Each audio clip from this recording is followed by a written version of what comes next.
আরোহী এই বলে সকলের সামনে আমার গিফটটি ফ্লোরে ছুড়ে দিল। তারপর বাড়ি ভর্তি মেহমান, তারা সবাই আমার দিকে তাকিয়ে আছে। আরোহী এমন কাণ্ডতে সবার সামনে আমাকে এভাবে ছোট করবে সেটা আমি কল্পনাও করিনি।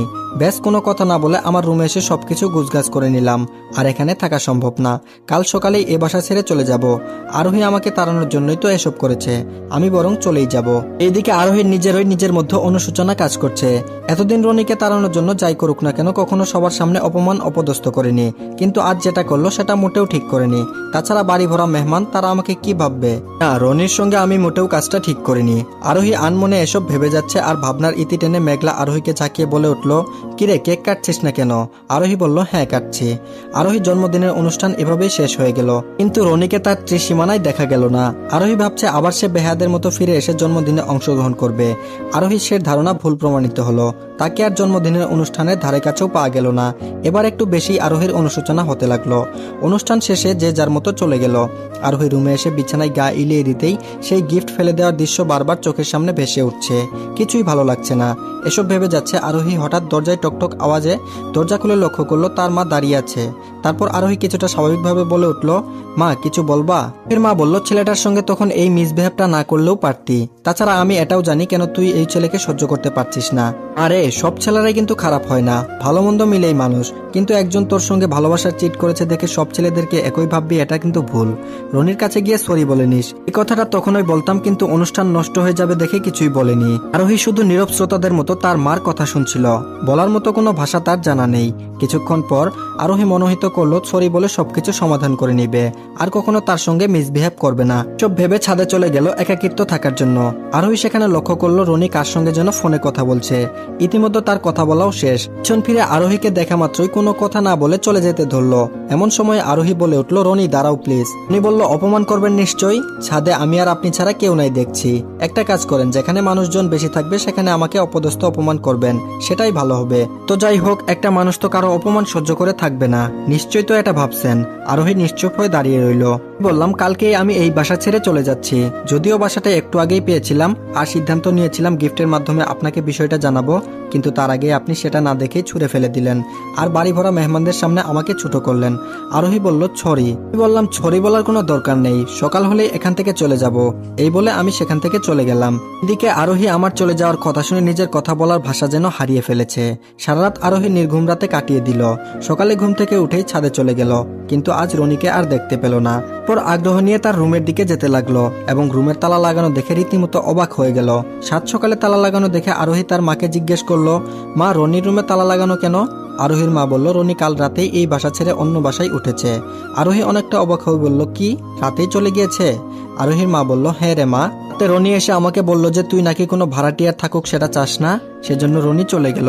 যদিও আমি রনিকে বলেছি, বাবা তুমি থাকো, সমস্যা নাই, আমি আরোহীকে বুঝিয়ে বলবো। সে আমার প্রত্যুত্তরে শুধু বলল, আন্টি সমস্যা নেই, আরেকটা রুম ম্যানেজ করে ফেলেছি, যেখানে আমার বন্ধুরাও আছে, তো সেখানেই যাচ্ছি, ভালো থাকবেন। আর হ্যাঁ, গত মাসের ভাড়াটা নিন। এই বলে বকেয়া বাসা ভাড়া পরিশোধ করে সে চলে গেল।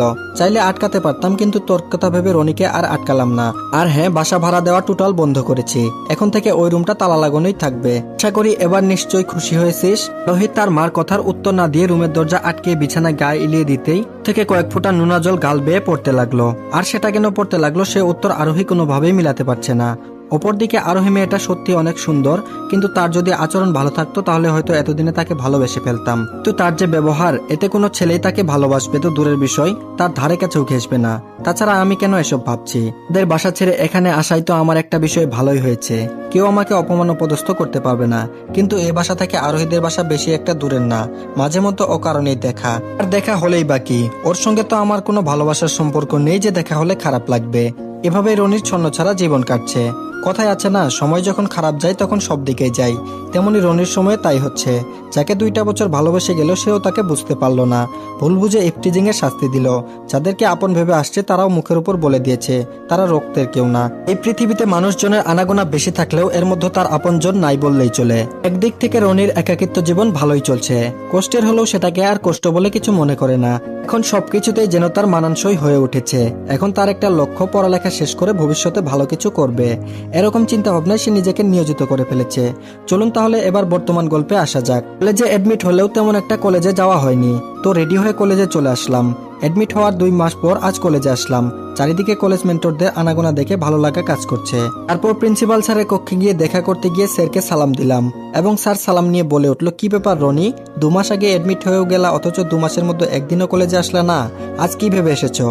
আমি বললাম, স্যার আমি তো ভেবেছিলাম আপনি হয়তো আমাকে চিনবেনই না, এখন তো দেখছি আমার কথা ঠিকই আপনার মনে আছে।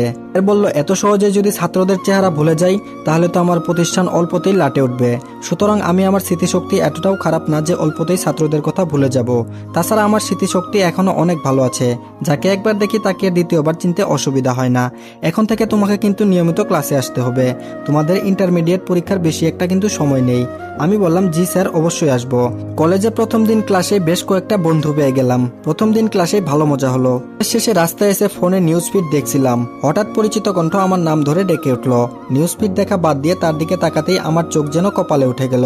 আজ 2 মাস পর আরোহীর সঙ্গে এভাবে কলেজে দেখা হবে সেটা কখনোই আশা করিনি। নিশ্চয়ই আরোহী এই কলেজেই পড়ে। ধুর, ও পড়লেই কি বা না পড়লেই কি, ওর সঙ্গে কথা না বলাই ভালো। এসব ভেবে চলে আসতে যাব এমন সময় আরোহী আমার সামনে এসে বলতে লাগলো,